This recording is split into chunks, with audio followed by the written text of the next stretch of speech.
Buonasera, ben trovati a Focus TG. Sarà solo l'autopsia a poter raccontare ai parenti disperati, ma anche ai concittadini, che cosa è successo a Giulia, una bambina di 10 anni che si è sentita male mentre si trovava con i nonni a San Pietro di Cadore. Tutta la provincia di Belluno si è svegliata attonita stamani. La notizia della morte improvvisa della piccola Giulia De Bernardin, giunta nella serata di ieri, è di quelle che lasciano senza fiato. La piccola aveva solo 10 anni. Giulia era dai nonni a San Pietro di Cadore quando improvvisamente ha riferito alla mamma, medico del pronto soccorso dell'ospedale di Belluno, di avere un forte mal di testa, un malore che ha avuto un'evoluzione inaspettata e drammatica. La bambina ha perso subito conoscenza e la mamma, in attesa dell'arrivo dell'ambulanza, ha iniziato a praticarle le manovre di rianimazione. L'intervento dei sanitari del 118 è stato tempestivo, ma la gravità della situazione è apparsa sin da subito chiara, tanto da far decidere per il trasporto d'urgenza della piccola al Cafoncello di Treviso. Attorno a mezzogiorno un arresto cardiocircolatorio che si sospetta essere sopraggiunto in conseguenza di un aneurisma cerebrale ha spento ogni speranza di tenere in vita Giulia. La bambina frequentava la quinta elementare all'Istituto Salesiano Agosti di Belluno e lì avrebbe dovuto riprendere le lezioni martedì prossimo, dopo la festa dell'Epifania. Profondo il cordoglio in tutta la provincia, in Comelico, luogo d'origine della famiglia, ma anche a Belluno e a Ponte nelle Alpi, dove la piccola Giulia risiedeva con la mamma Alessia Casanova Borca, il papà Christian De Bernardin e il fratello Francesco. In mattinata il direttore generale dell'Ulse Dolomiti ha trasmesso un messaggio di condoglianze alla famiglia. La direzione e tutta l'azienda è profondamente colpita e addolorata per il grave lutto che ha colpito la famiglia della dottoressa Casanova, scrive Adriano Rasicaldogno. Da genitore, prosegue il direttore generale, non riesco a trovare le parole adeguate per esprimere fino in fondo lo sgomento e il senso di angoscia che una perdita così repentina genera. Rimane la volontà di esprimere a nome mio e dell'azienda Ulse Dolomiti una profonda partecipazione a questo dolore che ha colpito la famiglia e scosso l'intera comunità. Per accertare l'origine esatta del malore che ha causato la morte di Giulia De Bernardin è stata disposta l'autopsia. Solo dopo il nulla osta della magistratura sarà possibile conoscere la data dei funerali. Purtroppo un inizio triste per questo telegiornale, perché dobbiamo anche parlare di una ragazza di 29 anni che è morta in un incidente stradale mentre attraversava la strada a Mestre. È stata investita poco dopo la mezzanotte mentre attraversava la strada in via Vespucci a Mestre, all'altezza dell'incrocio con via Cattaneo, davanti alla scuola dove c'è un attraversamento pedonale con semaforo a chiamata. Pegan Addafi, italiana di origini iraniane, studente a Ca' Foscari, ha perso la vita così. A travolgerla con l'auto, facendola sbalzare parecchi metri più avanti, è stato un 46enne di Noale che stava procedendo dal centro di Mestre in direzione San Giuliano. Le ambulanze del 118 sono intervenute subito dopo la richiesta dei soccorsi, ma ogni tentativo di salvarla è stato vano. Sul posto anche le pattuglie della polizia locale che si sono messe al lavoro per ricostruire la dinamica dell'incidente, accertare eventuali responsabilità e regolare il traffico. Il conducente, che sarà indagato per omicidio stradale, è risultato negativo ai test dell'alcol. Avrebbe poi dichiarato di essere passato col verde, ma si attendono le opportune verifiche. La polizia locale dovrà anche chiarire se la ragazza abbia o meno premuto il pulsante per chiamare l'attraversamento pedonale. Il PM ha disposto l'autopsia sul corpo, mentre il padre, che gestisce un ristorante a Senigallia dove la ragazza aveva la residenza, è partito immediatamente per raggiungere Venezia. Avete sentito sicuramente con l'angoscia che sentiamo tutti quando vediamo questi servizi, gli incidenti stradali, le conseguenze sulle vittime, sui familiari sono devastanti, perché è come se proprio tutto l'ambiente attorno si sfasciasse di colpo. Parla il primario di anestesia e rianimazione dell'ospedale di Mestre, che lancia anche un appello. Le conseguenze di un momento di disattenzione poi viene pagata per tutta la vita. Noi lo ricordiamo, diciamo ragazzi, state attenti. È questo il messaggio che all'inizio dell'anno il primario di anestesia e rianimazione dell'ospedale All'Angelo si sente di lanciare soprattutto ai più giovani, parole semplici ma che nascondono storie di ordinaria emergenza e di grande dolore per le vittime ma anche per i familiari. Un incidente può avere tante conseguenze, non sempre sono fatali ma spesso sono permanenti. Al di là della mortalità c'è la morbilità. Quindi sono pazienti che hanno poi un decorso post-operatorio o post-gestione rianimatoria, se sopravvivono, ahimè, dobbiamo considerare anche questo, molto lunga. Intanto sulle strade continua a scorrere troppo sangue, mentre la Regione del Veneto ha avviato una campagna shock con le immagini di auto distrutte. I numeri validati per il veneziano parlano nel 2018 di 2.466 incidenti stradali, 47 morti e 3.474 feriti, un bollettino di guerra con un trend di costante crescita che sembra confermato anche in provincia per il 2019. Per il primario, dietro un intervento c'è un volto, spesso ragazzi che vengono accuditi e che poi entrano nella grande famiglia dell'ospedale, certo per nessuno niente come prima. Ed è bello quando vengono a trovarci dopo un anno, ad esempio, con i sedie a rotelle, ma vogliono venirci a salutare e ringraziare. A loro dico che abbiamo lottato per loro, insieme ai familiari, e che siamo felicissimi di vederli. I segni c'erano tutti, nel 2018 aveva già subito una denuncia perché maltrattava la moglie che non indossava il velo, poi inneggiava l'Islam più violento, a Hitler contro gli ebrei, insomma c'erano tutti gli elementi per ritenere questo straniero pericoloso per la sicurezza dello Stato. Se qualcuno accetta o scambia messaggi di auguri di Natale o Capodanno dovrà affrontare l'ira di Allah. La religione islamica è superiore rispetto a quella cristiana. Hitler veniva esaltato per la sua azione contro gli ebrei. Sono solo alcuni dei messaggi e dei temi che un 40enne marocchino residente a Padova in zona Stanga diffondeva nel web. L'uomo meccanico arrivato in Italia nel 2006 è stato espulso con decreto del ministro dell'Interno Luciana Lamorgese per motivi di sicurezza dello Stato. Lo straniero era monitorato da tempo dalla Digos di Padova per aver espresso più volte apprezzamenti in favore del califfato di al-Baghdadi e sostegno ai jihadisti che combattevano in Siria. Sui social network aveva condiviso video di propaganda jihadista, ma a far rabbrividire la pubblicazione, sempre in alcuni siti web, di un messaggio particolarmente violento. Quando takfir, ovvero l'apostasia, ha valenza su pensiero, le moschee si trasformano da luogo di preghiera a luoghi di esplosione. Un messaggio che ha fatto scattare l'espulsione. Il marocchino frequentava la moschea Al-Hikma di Via Turazza a Padova. Le indagini hanno mostrato una propensione alla dottrina dell'Islam radicale, mettendo in pratica anche veri e propri lavaggi del cervello, come nei confronti di una giovane residente in Lombardia che in passato aveva tentato di indottrinare sotto la minaccia di esorcismi invocando l'influenza di Satan. Dunque un soggetto pericoloso che nel 2018 era anche stato denunciato per maltrattamenti nei confronti della moglie marocchina che picchiava perché si rifiutava di indossare il niqab. L'islamico è stato rimpatriato dalla frontiera aerea di Bologna per Casablanca. Si tratta del primo allontanamento nel 2020 di un soggetto ritenuto pericoloso per la sicurezza dello Stato. Salgono a 462 gli allontanamenti dal 2015 ad oggi. Veramente come un tamburo le proteste soprattutto dei sindaci della Riviera del Brenta per l'aumento del tratto autostradale tra Padova Est e Mestre, e ora interviene il governatore Luca Zaia.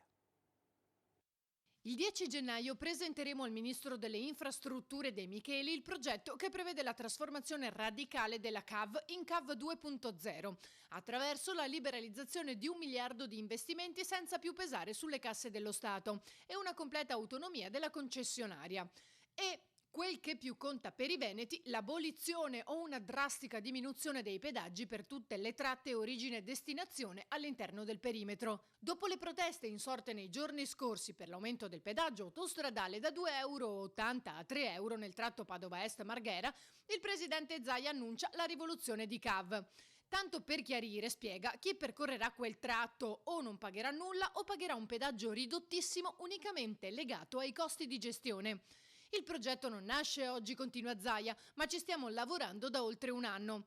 Nonostante queste dichiarazioni, però, le perplessità del comune di Dolo, colpito dall'aumento insieme agli altri della Riviera, continuano. Zaia annuncia la nascita il 10 gennaio di CAV 2.0, una super autostrada pressoché liberalizzata, nella quale non si pagheranno le tariffe o si pagheranno ridottissime. Allora non si capisce perché dal 1° gennaio ha fatto scattare gli aumenti dei pedaggi, se il 10 i pedaggi poi non si pagheranno più. La questione non c'è assolutamente chiara e non ci può far dormire sonni tranquilli. Zaia però specifica. Non si tratta di una reazione alle notizie di giornata, tanto è vero che il piano era stato inserito nella manovra 2020 attraverso 2 emendamenti che il Parlamento ha ritenuto però di bocciare. Reitereremo il progetto al Ministro. CAV ha già liberalizzato alcune tratte, dice Zaia, come la tangenziale di Mestre e la bretella per l'aeroporto, e come ci ha autorizzato recentemente il Ministero, renderemo permanente per un altro anno ancora l'agevolazione tariffaria fra le stazioni Mirano Dolo e Padova Est. Ma a noi non basta, conclude. Vogliamo un'armonizzazione totale in questa direzione per tutti i veneti residenti in zona. Ce lo possiamo permettere. Dopo la pausa vedremo tra l'altro anche le immagini dei lupi responsabili di tante stragi quest'estate tra le malghe e in altopiano.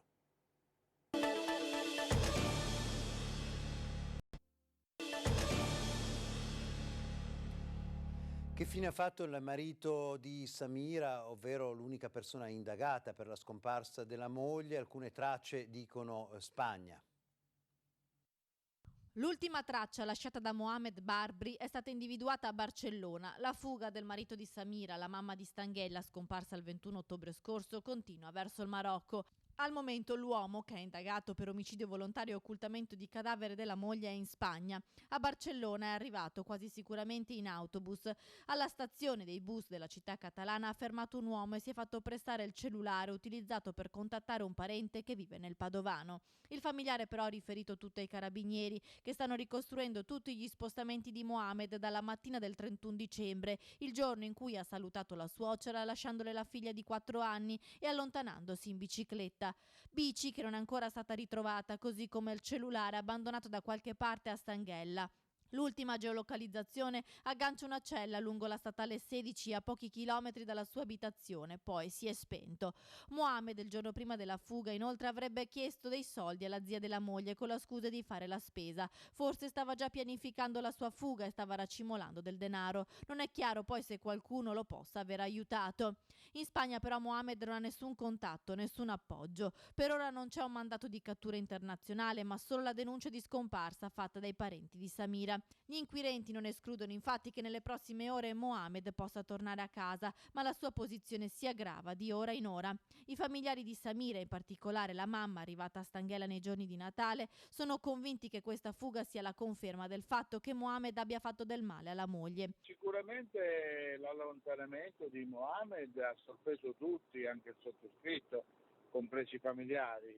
Non fosse altro perché fino a pochi giorni prima di questo allontanamento l'uomo direttamente o indirettamente ha sempre esternato la volontà di difendersi. E ora a complicare le cose è arrivato anche un avviso di sfratto. Il comune di Stanghella e la comunità marocchina di Solesino si stanno attivando per aiutare Malika El Attar e la sua nipotina. Il giorno 29 ero a Stanghella e tra le persone che conoscono Mohamed si parlava di una volontà da parte del proprietario di casa di evidentemente appunto interrompere la locazione.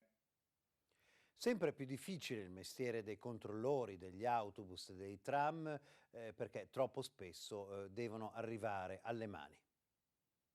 Il controllore chiede il biglietto e lui reagisce con violenza spingendolo a terra. Ancora un'aggressione all'interno di un bus di linea che da Padova era diretto a Sarmeola di Rubano. Il ragazzo di origine africana era salito alla fermata del cimitero Maggiore. Dopo l'aggressione al controllore è riuscito a scendere e a scappare. L'episodio risale allo scorso 31 dicembre, fanno sapere i responsabili del sindacato di base SLS. Il controllore è stato portato in pronto soccorso per una lussazione alla spalla.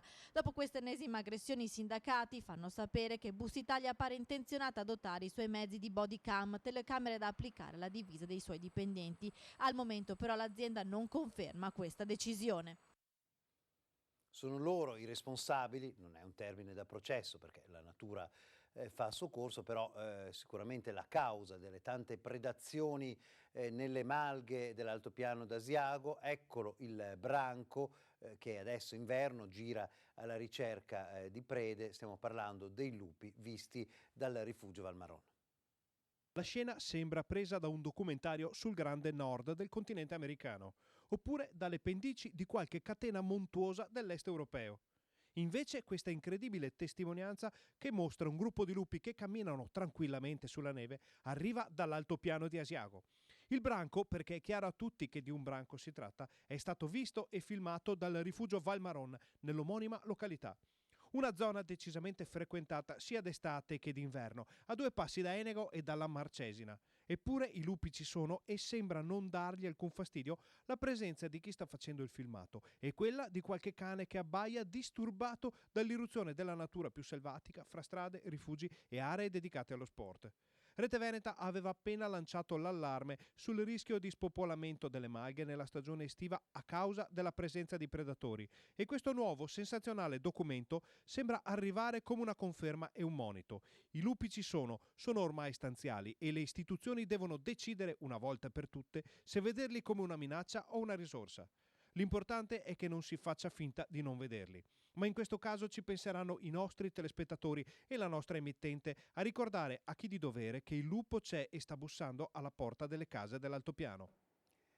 I carabinieri di Spinea hanno arrestato un 21enne di Chirignago responsabile di una serie di reati commessi tra il 2016 e il 2017. Si tratta di un componente delle baby gang di cui l'episodio più grave è quello del marzo 2016 a Marghera, quando l'arrestato aveva 17 anni e assieme a 2 complici aveva aggredito una coppia di coniugi, seguendoli fin sotto casa, strappando la borsetta alla donna, strattonandola, facendola cadere a terra.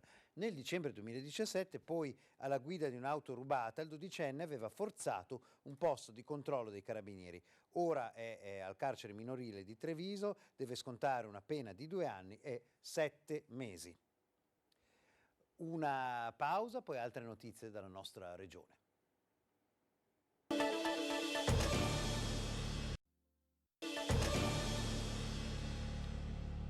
Continuiamo la nostra finestra sui saldi in Veneto, stiamo un po' seguendo tutte le province perché come diciamo spesso si tratta di uno spaccato sulla nostra stessa società.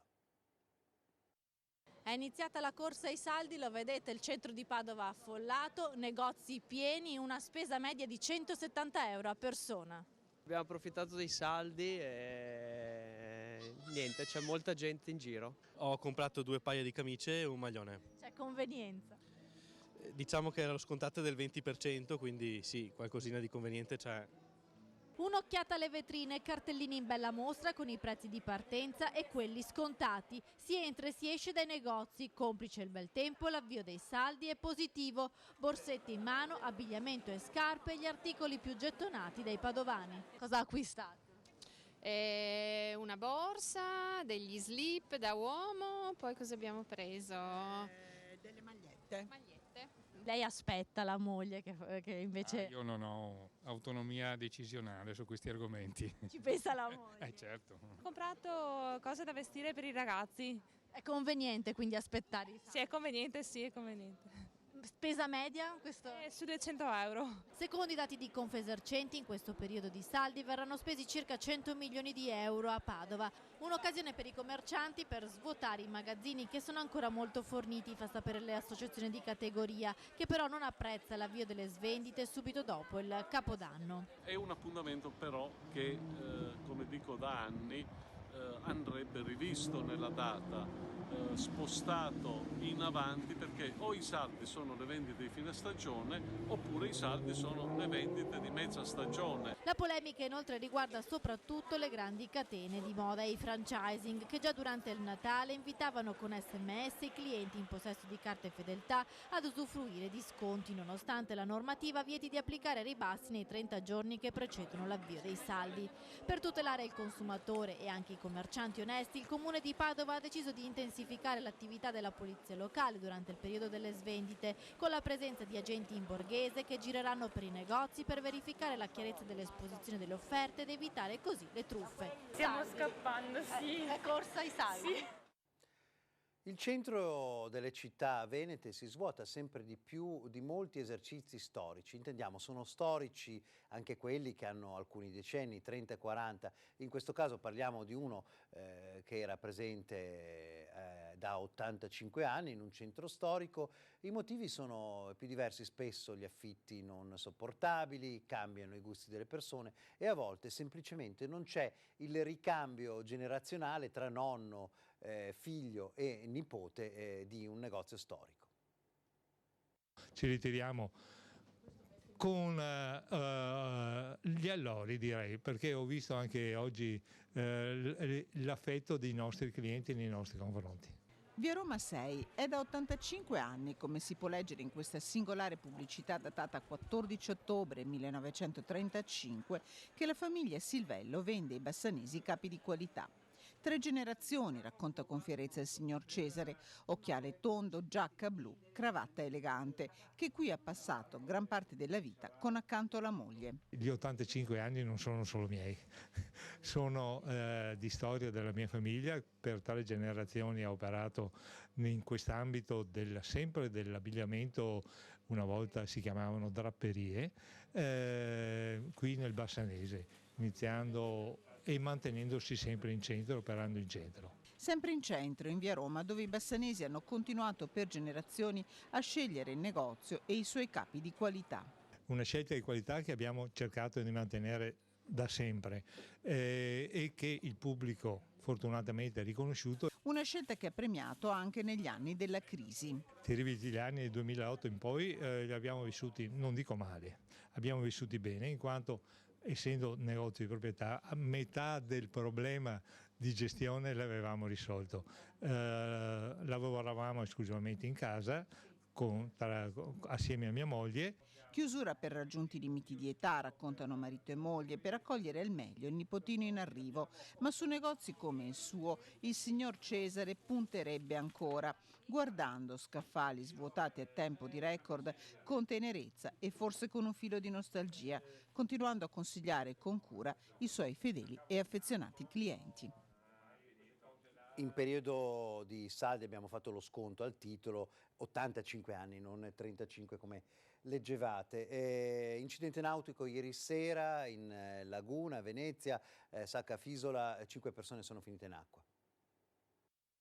Attimi di paura venerdì sera poco dopo le 19:30 vicino a Sacca Fisola. I vigili del fuoco, giunti sul posto insieme ai sommozzatori, hanno soccorso 5 persone di età tra i 15 e i 22 anni a bordo di un barchino che erano cadute in acqua. Contemporaneamente è giunto sul posto anche il personale nautico della Guardia Costiera per il recupero del barchino. Ancora non è chiara la dinamica dell'accaduto. Il natante potrebbe aver impattato contro qualcosa ed essersi squarciato, imbarcando acqua a seguito dello scontro. 4 delle persone finite in acqua sono state poi assistite per traumi vari dal personale del SUEM 118, nessuno comunque in gravi condizioni. I 5 naufraghi sono stati poi recuperati da un vaporetto ACTV che si trovava in zona. Chiuso l'attracco dei mezzi pubblici a Sacca Fisola per qualche ora. E ora a Sovizio, nel Vicentino, parliamo di uno dei tanti presepi che in Veneto sono stati purtroppo vandalizzati e qual è il sentimento dei cittadini di un paese che si trova con questo simbolo così stupidamente profanato. Mamma mia, è una cosa incredibile, veramente una roba indegna. È uno scandalo, è un vandalismo che devono essere puniti. Perché finché ci lasciano passare sempre le cose così, continuano a fare sempre questo tipo di vandalismo. È una cosa, una vergogna. Anche lei è indignato? No, sì, indignato forte anche, perché ho visto alla televisione, ho detto ma è impossibile una cosa del genere. Purtroppo però hanno detto che li hanno individuati. E in effetti le telecamere puntate sulla piazza hanno permesso alla polizia locale di individuare i responsabili della decapitazione del bambino Gesù nel presepe allestito dagli anziani davanti al municipio. Si tratterebbe di una baby gang di teppistelli composte da 6 ragazzi e una ragazzina, tutti minorenni. Il gruppetto, che abitualmente staziona nella piazza, si comporterebbe in modo aggressivo, spadroneggiando e macchiandosi già di furtarelli e intimidazioni. I recidivi, perché gli stessi ragazzi che lo hanno fatto l'anno scorso, che l'anno scorso lo ha proprio distrutto, quest'anno è sparito il corpo e c'è stata la testa. Che siano condannati a fare lavori socialmente utili, ma per parecchi giorni, cioè il tempo libero dopo la scuola, invece di adoperarlo per giocare, lo adoperino per fare lavori socialmente utili. E proprio al sindaco, che ieri aveva lanciato attraverso Rete Veneta l'appello ai vandali a presentarsi spontaneamente, chiediamo: oggi qualcuno si è fatto vivo?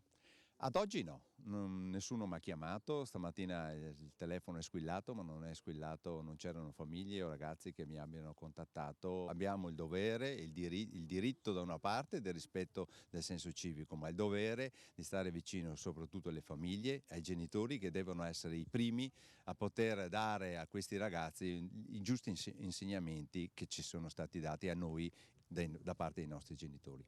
Noi chiediamo proprio a questi ragazzi, e penso che ne terrà conto anche il giudice, che portino indietro il corpo del bambino e che si presentino, si autodenuncino, di modo che la pena sarà molto molto più ridotta. Grazie per averci seguito e una buona serata.